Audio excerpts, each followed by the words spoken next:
ইতালিতে বেড়ে ওঠা আগামী প্রজন্মকে ইসলামী শিক্ষার প্রতি আগ্রহী করে তুলতে তৃতীয়বারের মতো শিশু কিশোরদের অংশগ্রহণে চলছে national calf Islamic talent show 2024। আগামী 6 এপ্রিল শনিবার জমকালো আয়োজনে অনুষ্ঠিত হবে আয়োজনের গ্র্যান্ড ফাইনাল ও পুরস্কার বিতরণী অনুষ্ঠান। রোমে আয়োজিত এক সাংবাদিক সম্মেলনে আয়োজক ন্যাশনাল কাফের কর্ণধার জানান, 3 শতাধিক অংশগ্রহণকারীর মধ্য থেকে 60 জন ট্যালেন্ট প্রতিযোগী ফাইনালে অংশ নেওয়ার সুযোগ পাচ্ছেন। টান টান উত্তেজনায় এই প্রতিযোগিতা শুরু হবে রমজান থেকে। পবিত্র কোরআনের জ্ঞানে পারদর্শিতা প্রদর্শনের এই মহাযুদ্ধ শেষে নির্বাচিত হবেন সেরা 3 জন। ইসলামিক জ্ঞান চর্চার ব্যতিক্রম ধারা এমন অনুষ্ঠান আয়োজনের লক্ষ্য, উদ্দেশ্য ও স্বপ্ন নিয়ে জানতে চাইলে national calf Islamic talent show এর পরিচালক মোহাম্মদ আফজাল হোসেন রোমান জানান, ইউরোপে বেড়ে ওঠা মুসলিম শিশুদের ইসলামী সাংস্কৃতিক দিকে আকৃষ্ট করাই এই আয়োজনের মূল লক্ষ্য।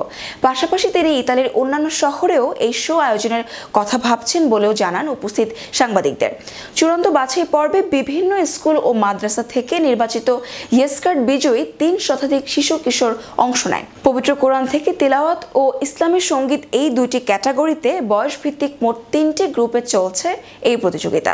এই আয়োজন ইসলামী শিক্ষার উৎকর্ষ সাধন, সম্প্রসারণ ও আধুনিকায়নে বিরাট ভূমিকা রাখবে বলে মনে করছেন কমিউনিটি নেতারা।